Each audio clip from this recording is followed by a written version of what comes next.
Tonight, a right royal reception for King Charles and Queen Camilla, warmly welcomed as they begin their historic Aussie tour. Major upgrades to the Adelaide Hills road network, reducing congestion and improving safety.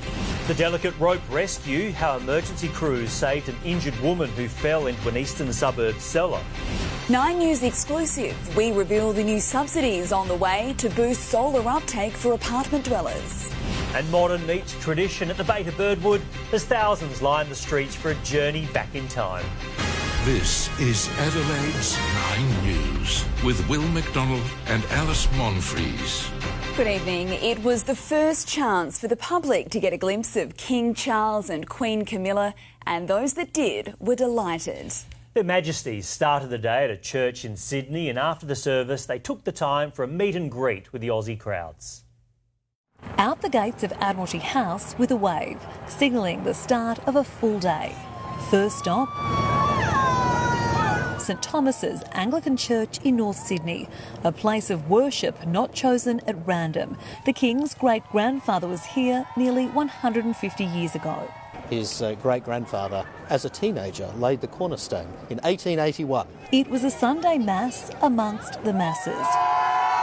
Royal watchers came with their cameras to catch a glimpse, alongside a small but vocal group of protesters. A crime against humanity. Either way, they'd all have to wait for a closer look. The King and Queen's full attention on the youngest members of the congregation. The pews were packed for the 45-minute service officiated by the Archbishop of Sydney. Outside, hundreds waited patiently, some for hours. And when the royal couple finally emerged from the church, the faithful responded. The King instantly spotting his first polo coach, Sinclair Hill, and his wife Wendy. Well, his Prince Philip, his father, said to me, "Will you help the boy?" many years ago, and I said, "Of course I'll help the boy." And the boy's now king. So it was very nice that he came and kissed me and had quite a long chat with us. Charles and Camilla in no rush, taking their time to chat with delighted Aussies from near and far. I've actually come from Kirribilli, not too far.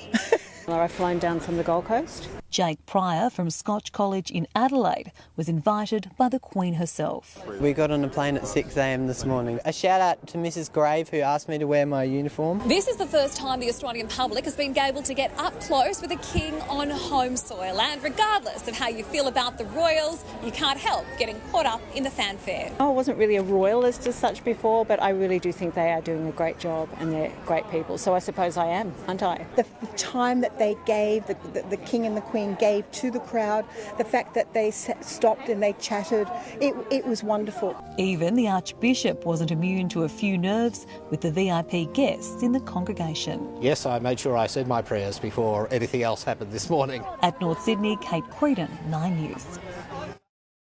And after that morning with the people, it was straight to business for the King. Charles headed off to speak at a celebration at the New South Wales Parliament. His Majesty's second day in Australia, and for the handful who chanced it lining up outside the New South Wales State Parliament, the King made the time. No, on holiday. Well done. Very nice. He's very gentle with shaking hands. Very approachable. Yeah. Breaking script and formality, the impromptu moment that hoped for old enthusiasts and some new Australian fans. I just shook the hand of the King. He looked very chill. Business time on the first tour of a Commonwealth realm as King. A visit to the country's oldest parliament marking the bicentenary of the New South Wales Upper House. His Majesty representing the Queen here in 1974. Today, he could be himself. I came 50 years ago for this 150th. I never thought I'd get here. Welcome back. Hosted by New South Wales Governor Margaret Beazley. This is His Majesty setting the agenda, the first in a series of formal government events. This visit to strengthen Commonwealth ties. Known to write his own speeches, the King addressing a parliamentary gathering of 200 invited guests. I first came to Australia nearly 60 years ago, which is slightly worrying. Now nearly 76 years old and fighting cancer. In the spirit of marking the passage of time, it is my great pleasure to present a small gift to the Parliament. It is, in fact, an hourglass, a speech timer. Then a quick crown ride across the harbour to meet with Governor-General Sam Mostyn. Did you get some sleep? No. Also at Admiralty House, a second meeting with Governor Beazley, this time dressed to match.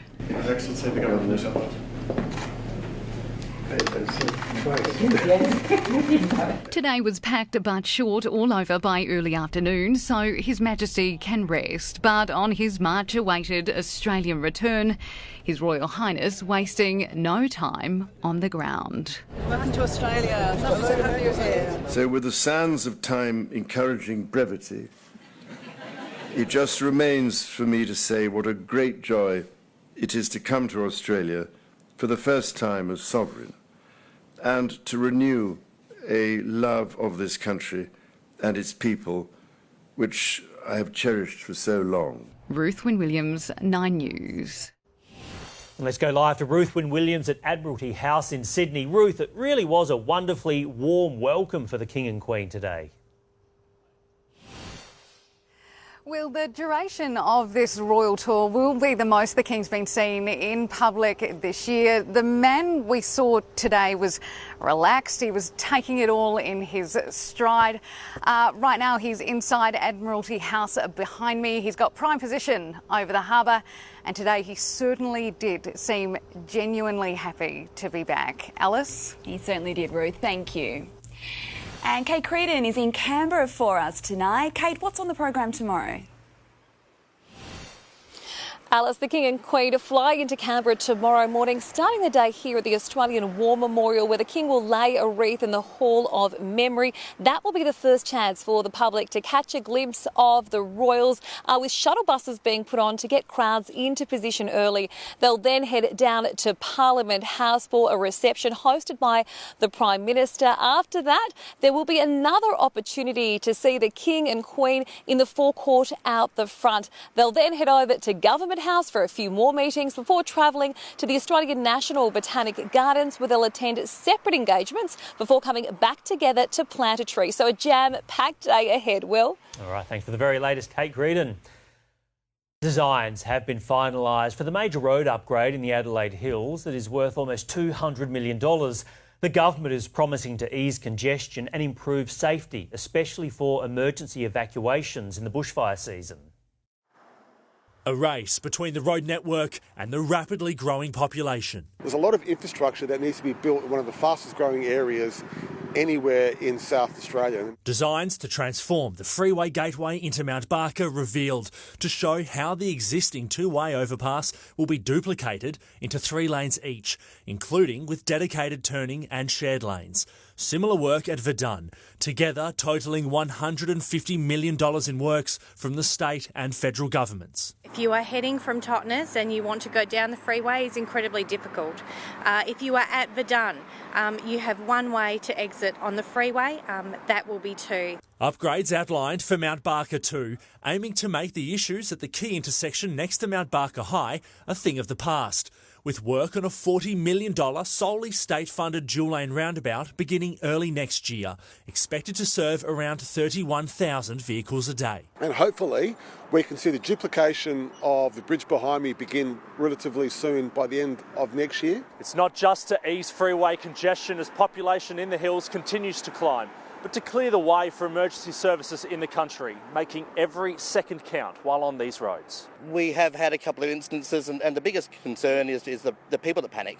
You know, obviously, if you hear emergency services vehicle behind you, we don't want you to be breaking the law to move out. With particular concern for bushfire season, fire trucks needing to attend alongside those hurrying to get out of the Adelaide Hills. We've had a very dry winter, so we believe that there's a heightened elevation, and we want to make sure that we're getting our vehicles out there as quickly as possible. Will DeFulvio, 9 News. A woman has been winched to safety after falling 3 metres into a wine cellar at Gilberton.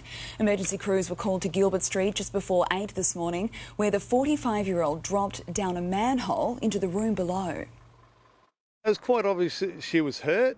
The ambulance crews, they look after her injuries. So our job was to make sure it was a safe rescue where we could protect her spine and neck to make sure that if there was anything further, it wouldn't be exaggerated by what we did. She was taken to the Royal Adelaide Hospital for minor injuries.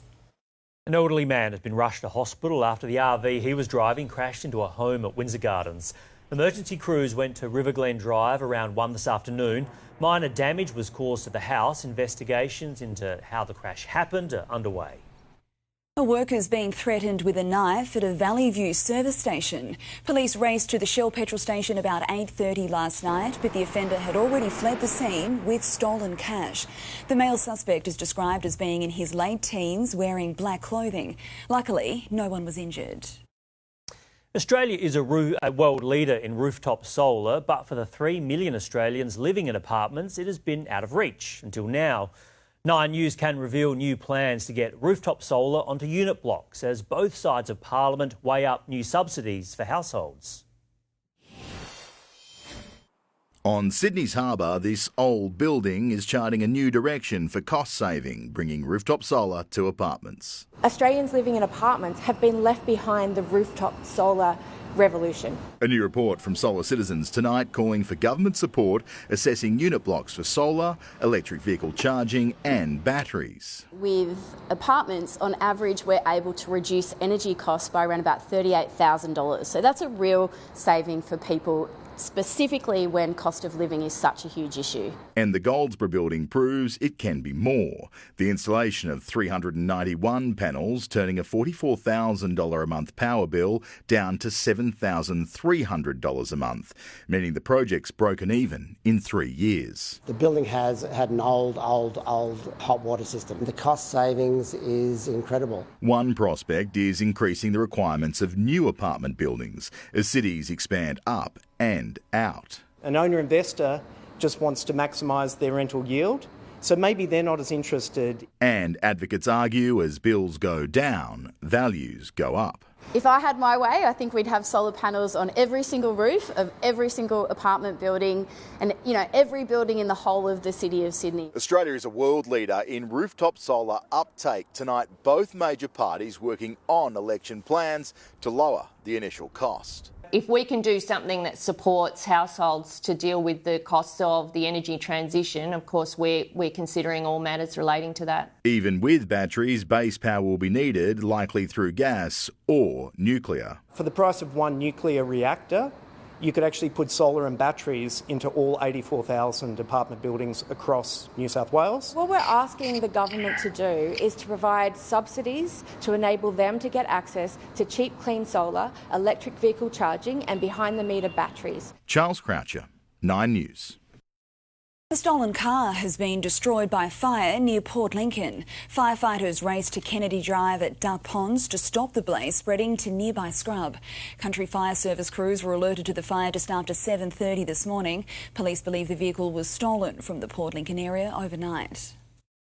The $1 million home of former opposition leader David Speers is up for sale, the same house where the white powder footage was allegedly taken.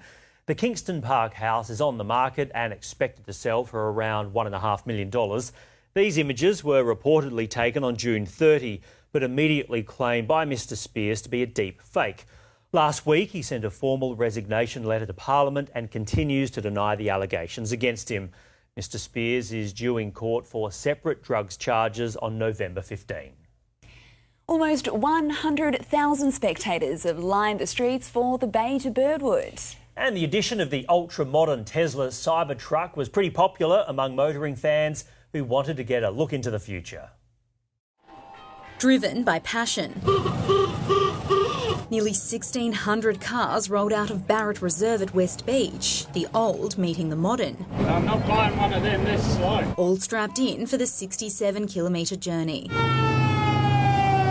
More than 90,000 car-loving spectators lining the roads, getting comfortable in the sunshine and settling in to watch the live show drive by. We come out every year, watch it every year, find somewhere nice to park and, just watch all the cars come up. Travelling through the city and the foothills before arriving in Birdwood, where the festivities kicked off at full throttle. Cheers! We've got vehicles here from every decade of the 20th century. Today, truly an exploration of all things automotive, even the ultra-modern Cybertruck, the only of its kind in Australia. A bit polarising, to be honest. I'm not sure I like the look of it, but I'd love to have a drive all the same. The oldest vehicle here today is the De Dion Bouton from 1904, and at 120 years old, it still runs on its original engine.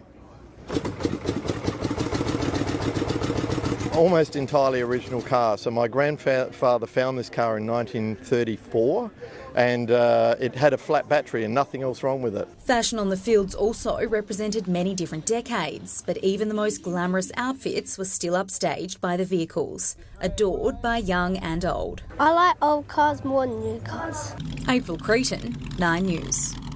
It's all about the outfits for me. I love it. That was pretty good indeed. All right, Corey Norris is here. This is great news. Yeah. The Sixers have bounced back. Yeah, in a big way too, with an impressive win over Tasmania. And later in sport, we'll have all the highlights from the Entertainment Centre as DJ Vasiljevic overcomes a sluggish start to spark a second-half revival. Also, the Crows hit the Pies head-on in Melbourne. And no joy for Aussie Jack as a veteran makes his mark on the island. That's all coming up later in sport. Thanks, Corey. We'll see you soon. Well, the race to the White House is certainly heating up. Yeah, still to come tonight. Celebrities continue to bring the star power to the presidential candidates who are out on the campaign trail. Also, new details about a major security scare at Sydney Airport. Armed police surrounding a passenger jet. And a little later, a phone, a car and a six-figure salary. The job anyone can do when positions are vacant.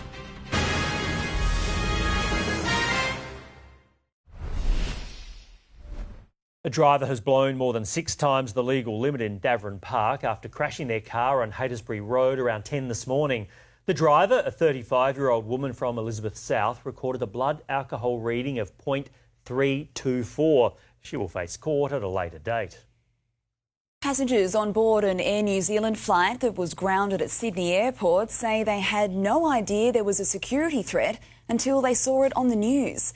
Tonight, the incident is at the centre of a major federal police investigation.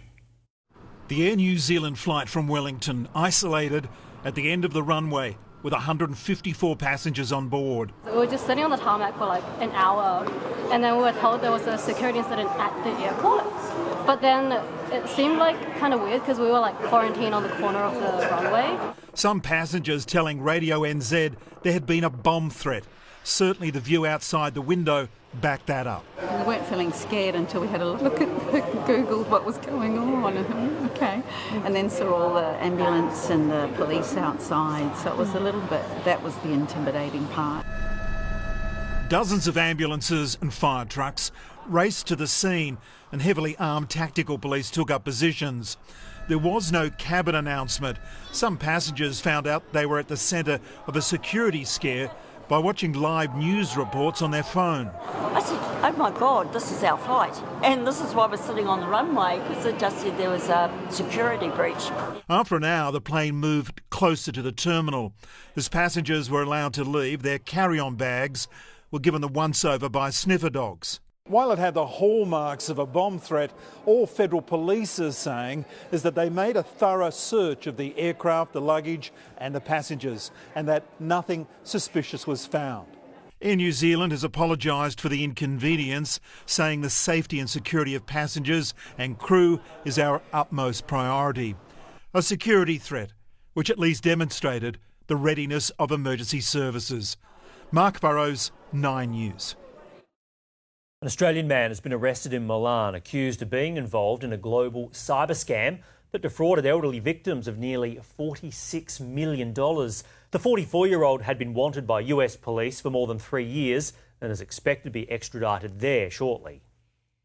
Celebrities are out on the campaign trail. Both US presidential candidates are using star power to bolster their bids for the presidency. Today, Lizzo and Usher both turning out for Kamala Harris. The icon, Usher. Democrats are ushering in the celebrities. We ready. In battleground Georgia, Usher headlining for the party's biggest star. Let's vote for a future, ladies and gentlemen. I love you more, but I love Kamala Harris even more. in Detroit, Michigan. I got a feeling. Can y'all hear me all right? Lizzo was singing from the same song sheet. So if you ask me if America is ready for its first woman president, I only got one thing to say. It's about damn time! Donald Trump muscling in with WWE legends. You can go with President Trump, Kane, and The Undertaker, or you can take Kamala Harris, Dave Bautista, and Tim Walz. While billionaire Trump donor Elon Musk is trying to bribe voters in the 7 key states. So every day between now and the election, we'll be awarding $1 million, starting tonight.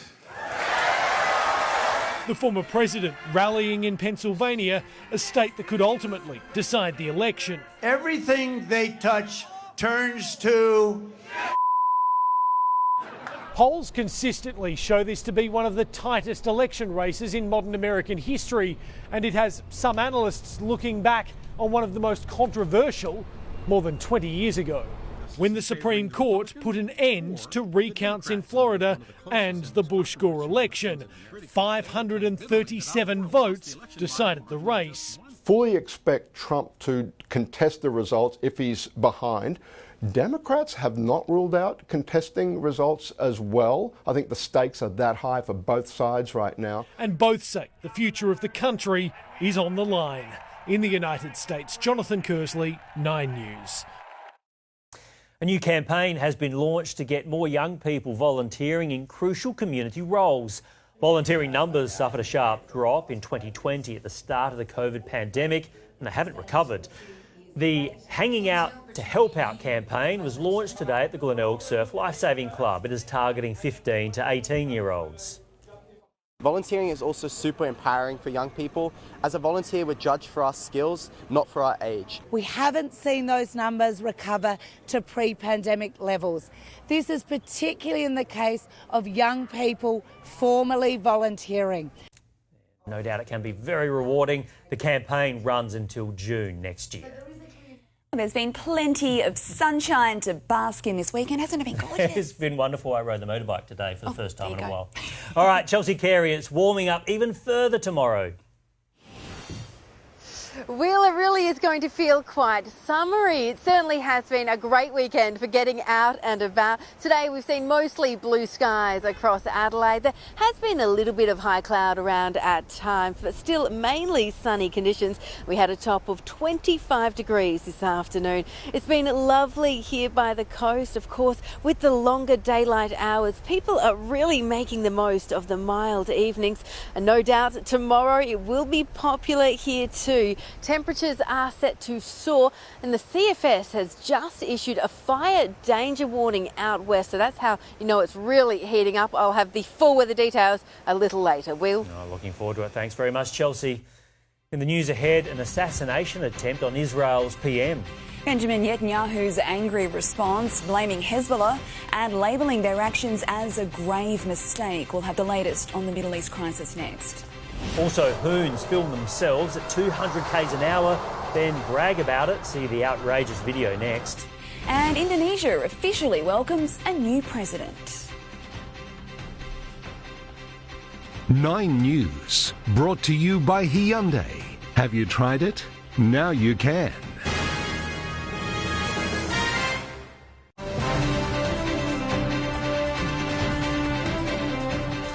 A drone has targeted the home of Israel's Prime Minister, Benjamin Netanyahu, today blaming Hezbollah and calling the incident an assassination attempt.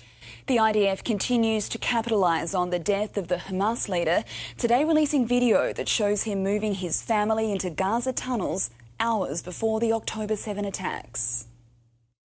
Carrying belongings in bags, bottles of water, pillows, even a TV. This, Israel says, is Hamas leader Yahya Sinwar entering tunnels in Gaza, his children and wife in tow. The date? October 7, 2023, just hours before the attacks on Israel he was the mastermind of. The IDF says the footage was found a few months ago, releasing it and these pictures showing where Sinwar hid underground in Gaza. In Khan Yunis in February, our troops found supplies meant for a long stay in Sinwar's underground hideout. He eventually came above ground though, this new video showing his final moments. This was the first and last time he encountered Israeli soldiers. Hopes the death of the Hamas leader would trigger an ease of suffering in Gaza, now gone. More than 50 people killed on the Strip in multiple Israeli strikes, including at a school in Gaza City where displaced people were living.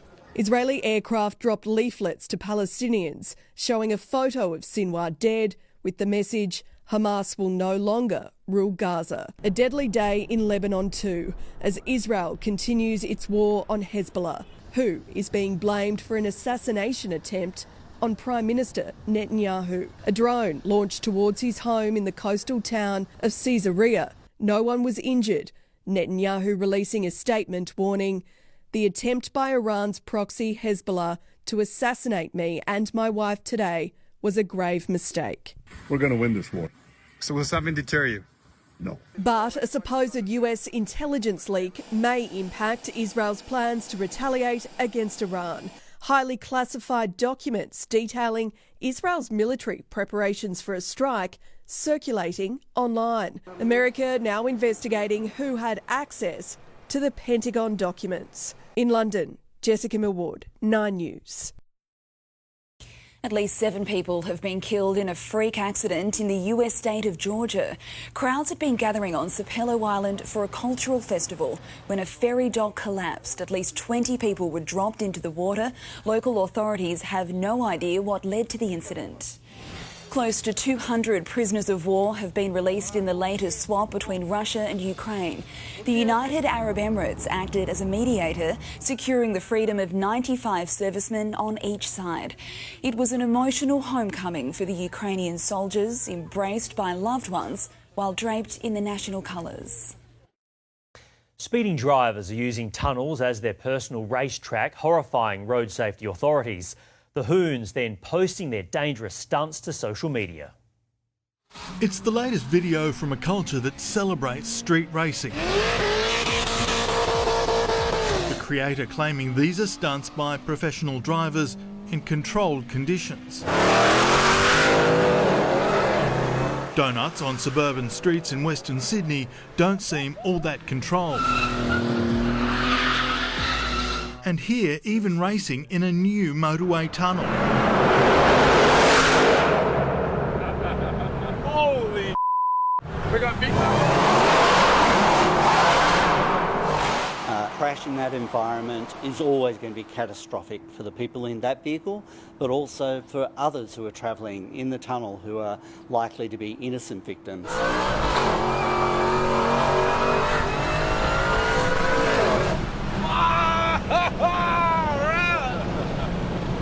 How quick was that? Those small margins, those seconds of decision making and response time are totally taken away when you're travelling at that sort of high speed.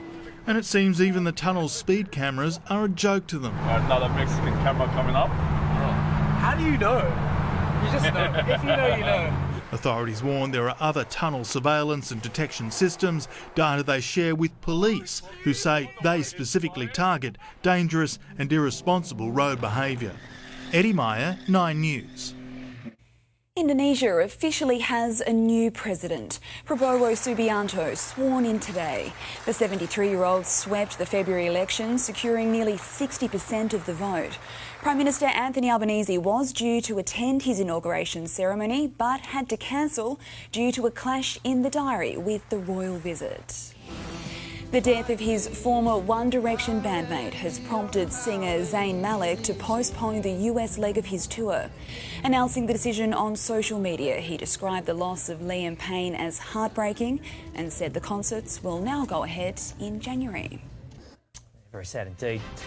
For all the people out there looking for a career change. Well, this next story is for you. When 9 News returns, the $100,000 a year positions that need to be filled, and you can even work from home. And inside the great Aussie bird count, from bin chickens to willy wagtails, a look at how our feathered friends are going.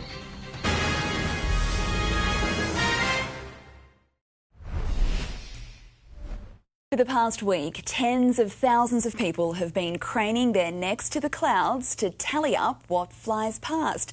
You could even say that Australians have been flocking to this year's Aussie bird count.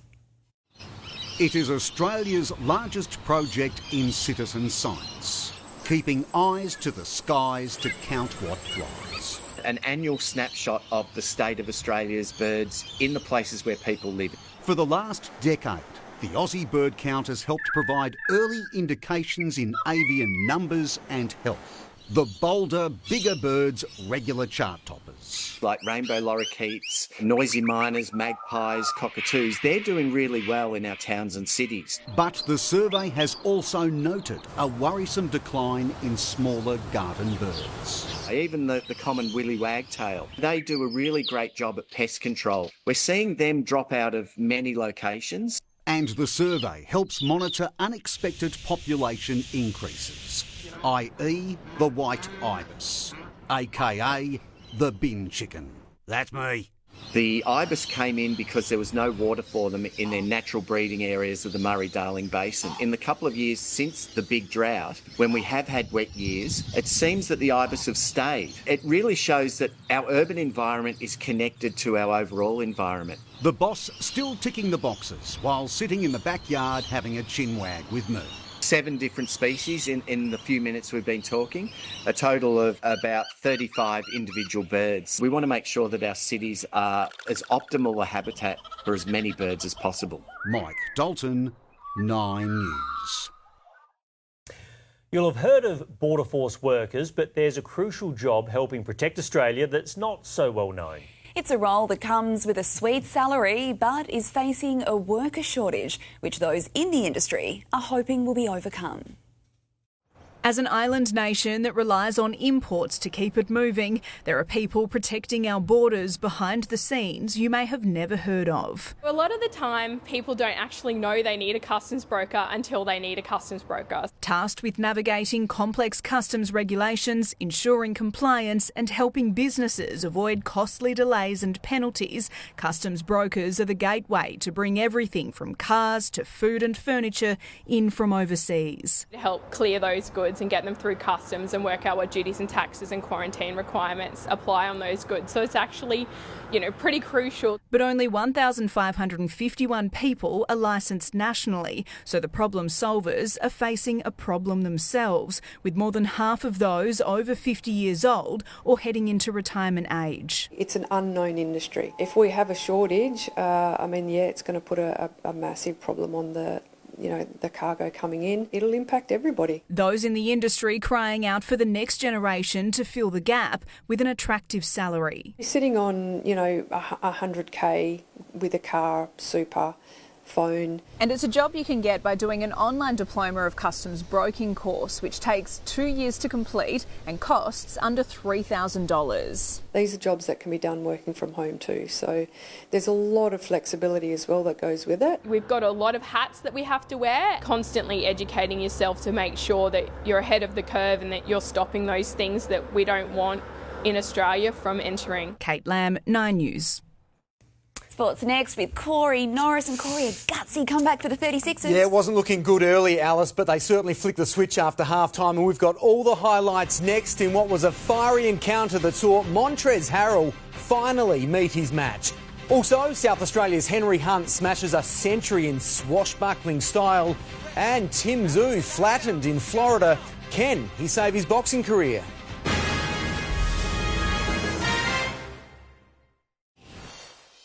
Hello again. The 36ers have bounced back to re-establish their title credentials, capping an epic comeback to take down reigning champs Tasmania.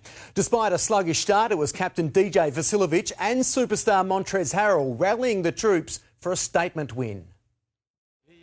Montrez Harrell might be the league's biggest draw card, but he's hardly Adelaide's only attraction. And that's a bit of a spark. Still, it was Tasmania catching fire in the opening minutes. And another Tasmania opportunity and another 3 for Milton Doyle. While he was smooth, the Sixers were a little scrappier. Harrell fighting for it and getting it to go.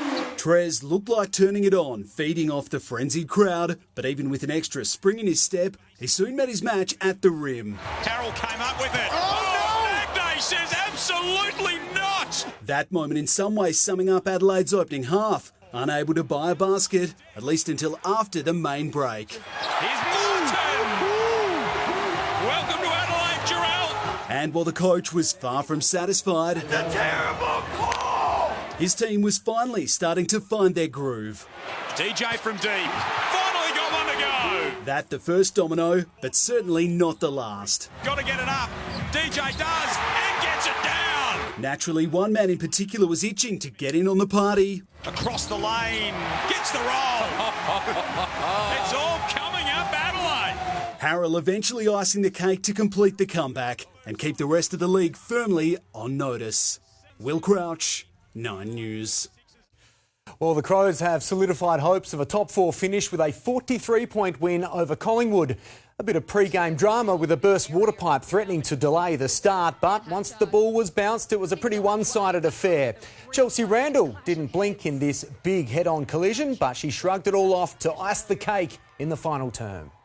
Kick is on its way and it's coming back late and she snuck it home. Chelsea's on the board.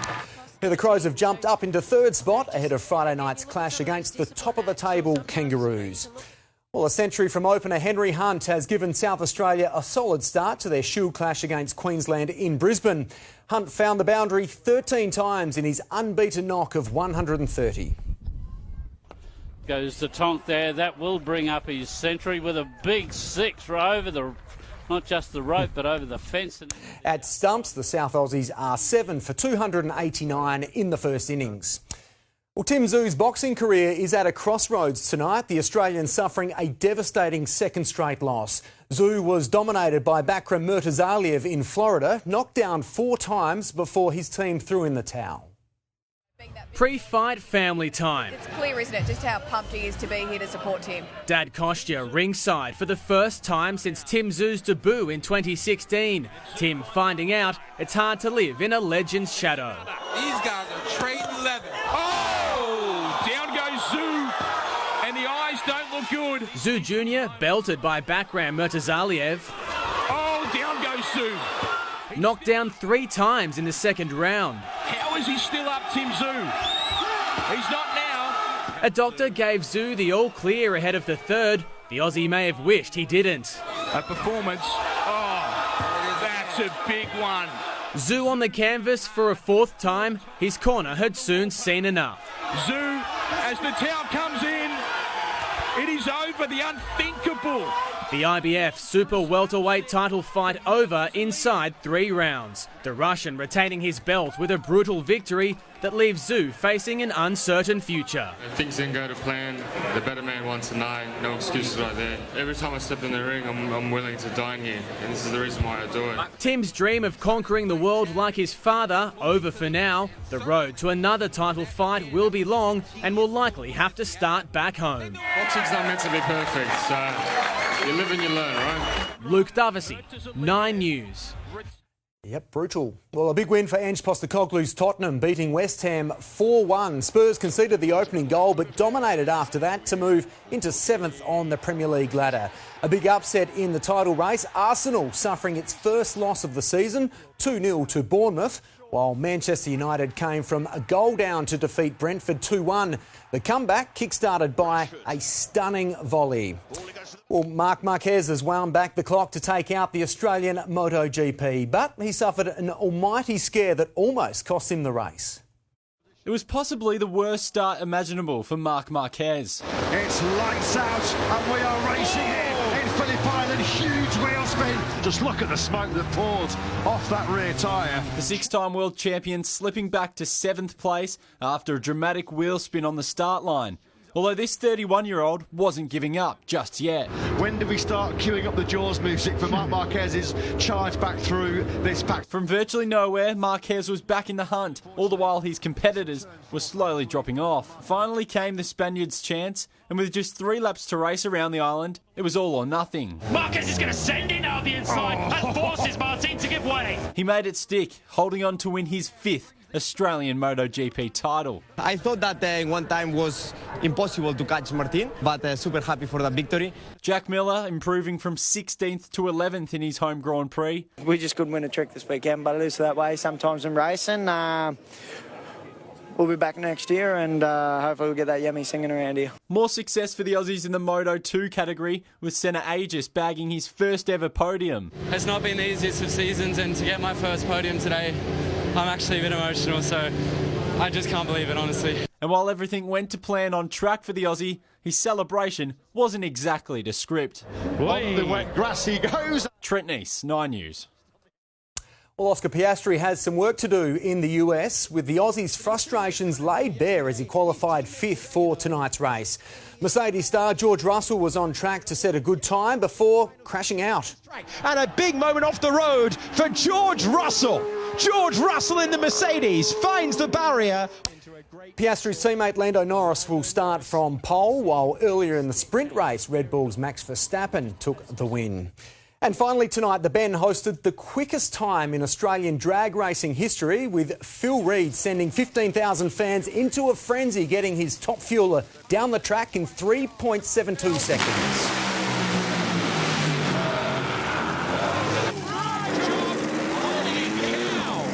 Yeah, a top speed of 522 kilometres an hour.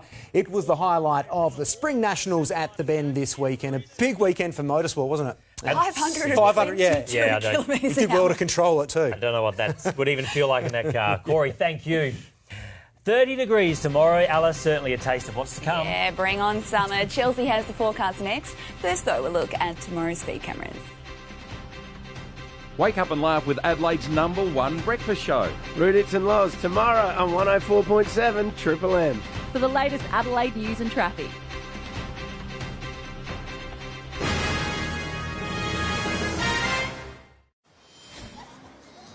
Hello again. Well, how about my office tonight? It is a beautiful Sunday night here by the coast.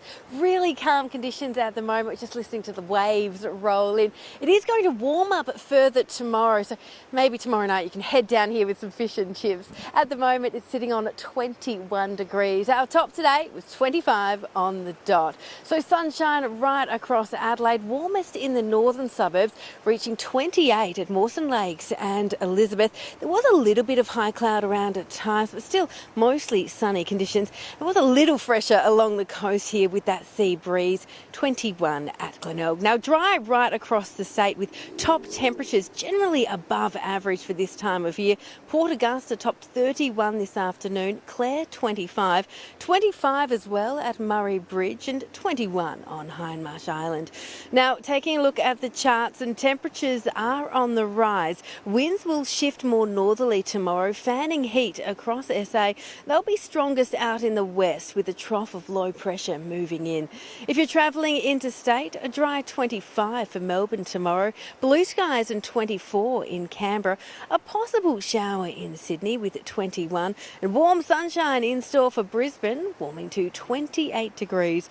Back home and really looking quite summery. Have a look at these temperatures, up into the 30s across our north and west, 35 at Port Augusta, up to 38 over at Ceduna, with winds picking up over there too. 31 at Renmark and Murray Bridge tomorrow, and by the coast still quite warm, 28 at Victor Harbour. Now due to the hot and windy conditions out west, an extreme fire danger warning and total fire ban has been issued for the west coast, and on the water we have marine wind warnings for the far west and upper west coast. Calmer here on local waters though, winds shifting northerly around 15 knots, seas below 1 metre. So across Adelaide, a warm and mostly sunny start to the week, up to 31 at Elizabeth, heading for 29 at Glenelg, Mount Barker and Noarlunga. In the city, a mild night tonight, staying above 15 degrees. Tomorrow, that top of 30 degrees on the way and mostly sunny. 25 on Tuesday. We are likely to hit that early in the day with some cooler winds moving through around at lunchtime. You'll notice a bit of cloud building on Tuesday too. Then we have a run of cooler days, 21 on Wednesday, low 20s for Thursday and Friday. Still looking at mostly dry though, then warming up again just in time for the weekend, 26 on Saturday. Alison Will. Yes, another gorgeous weekend ahead. Thanks, Charles. And thank you for your company this weekend here on 9 News. Kate and Brenton will be back tomorrow. We'll have updates a little later, and our late news is on at 9:40 tonight. Until then, have a great evening. Good night.